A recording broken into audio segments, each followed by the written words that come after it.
নমস্কার, আমি জ্যোতিষতন্ত্র পি কুমার বলছি মন্ত্রের যন্ত্র থেকে। আজ আমি বশীকরণের একটা সুন্দর অধ্যায় আপনাদের কাছে নিয়ে আসলাম।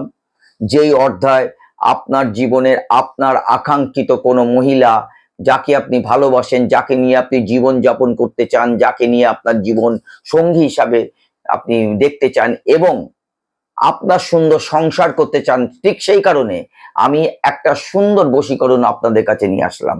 এই বশীকরণ করতে গেলে আপনাদের প্রয়োজন আছে একাগ্রতা। আমি কিন্তু প্রত্যেকটা ভিডিওতে একটা কথাই বলে রাখি যে আমার বশীকরণ, আমি যেগুলো বলি সেগুলো 100% আপনার জীবনে কিন্তু ফলবর্তী হবে, কিন্তু কতগুলো নিয়ম আছে। তার কারণ মনটা কিন্তু আপনার, মনটা আমার না। সেই মনটাকে চালনা করার দায়িত্ব কিন্তু আপনার, আমার না। তাহলে সেই মনটা আপনি যদি কোনো কাজ করতে বসার পরে আপনার মন চঞ্চল হয়ে ওঠে, সেই কারণে যদি আপনার কাজটার কোনো ব্যাঘাত ঘটে, তাহলে কিন্তু সেই দায়িত্ব কিন্তু আপনার, আমার না। আপনারা কি বলেন? আপনারা একটা মন্ত্র বললেন, মানে মানে আমি একটা মন্ত্র বললাম বা কেউ একটা মন্ত্র বললো, আর আপনারা কি করেন? সেই মন্ত্র নিয়ে যেইভাবে বসলো, কিন্তু আপনারা সেই মন্ত্র মানে কাজ করতে আরম্ভ করে দিলেন। কিন্তু কোথায় ভুল? ভুলগুলো আপনাদের দেখতে হবে। তার কারণে একটা তন্ত্রকার, সে 10 বছর, 20 বছর, 30 বছর, 40 বছর ধরে তন্ত্র করছে, আর আপনি কি করছেন? আপনি আজকে শুনলেন, কালকে বসে গেলেন, কালকে শুনলেন, আজকে বসে গেলেন কাজ করতে। তাহলে কি তারপর আপনি কাজ পাচ্ছেন না, তারপর বলছেন সেই তন্ত্রকার ভুল। আমি তো সত্যি কথা আপনাদের বলছি। কিন্তু যে 20 বছর ধরে লড়াই করে এসছে, তার মতো কি আপনার হবে? না, হবে না। তাহলে আপনার মতো হতে গেলে কি দরকার আছে? আপনার মতো হতে গেলে দরকার আছে সেই তন্ত্রকারের মতো আপনার মানসিক চেতনা, আপনার বিশ্বাস। এগুলো কিন্তু আপনার মধ্যে, আপনার জীবনে প্রয়োজন আছে। আপনারা যদি কোনো কাজ করতে বসেন, তাহলে আপনার মনটা কিন্তু আপনার, একটু আগে বললাম মনটা আমার না।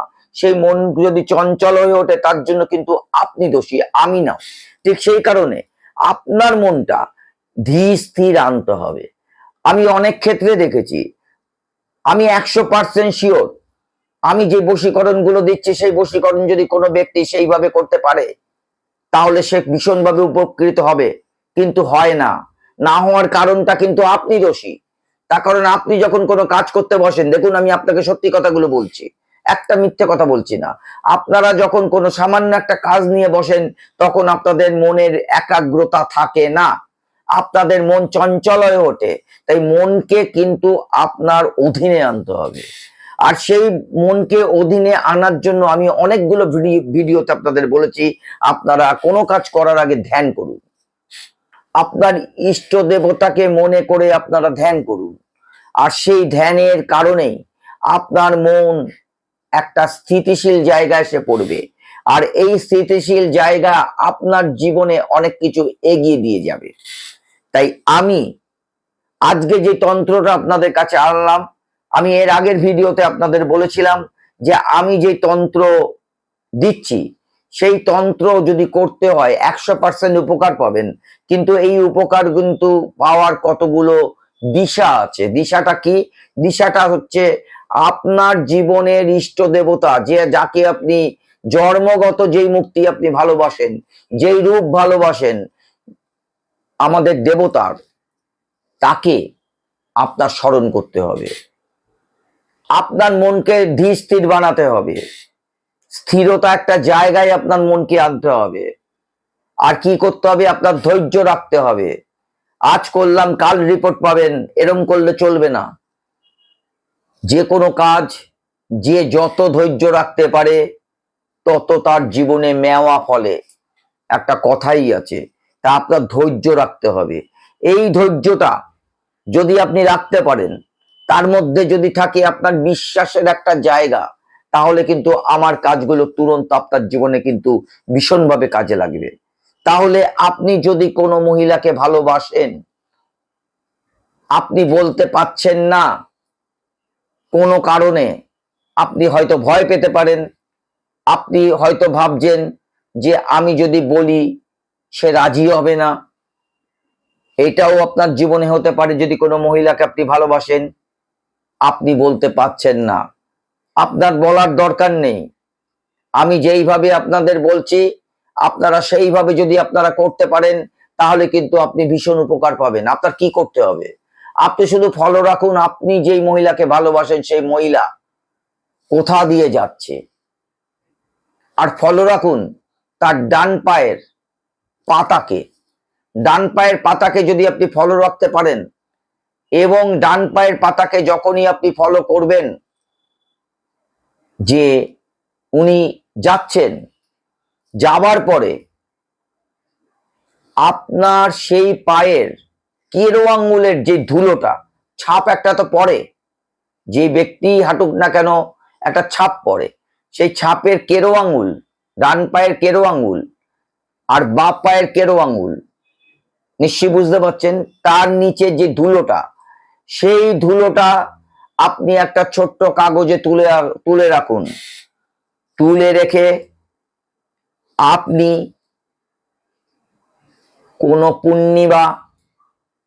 পূর্ণিমা বা কোনো অমাবস্যা আপনি এই কাজ করতে স্টার্ট করুন।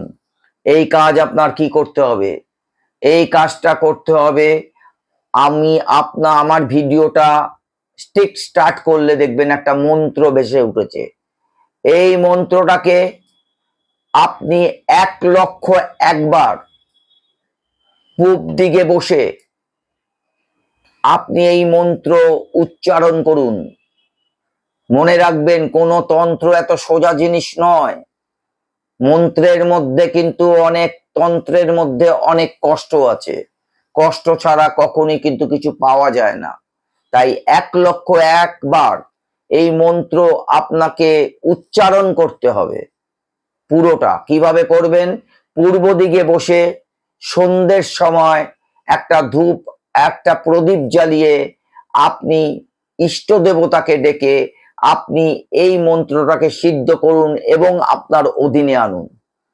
আনার পরে এটা কিন্তু কোনো পূর্ণিমা বা অমাবস্যায় আনার পরে ওই যে ধুলোটা আপনি কাগজে এনেছেন, এই কাগজের মধ্যে যে ধুলোটা আছে তার উপরে আপনি 3 বার এই মন্ত্র পড়ুন আর 3 বার আপনি ফু দিন। আপনার সিদ্ধ মন্ত্র আপনার কিন্তু আগামী দিনে কাজ করতে চলেছে।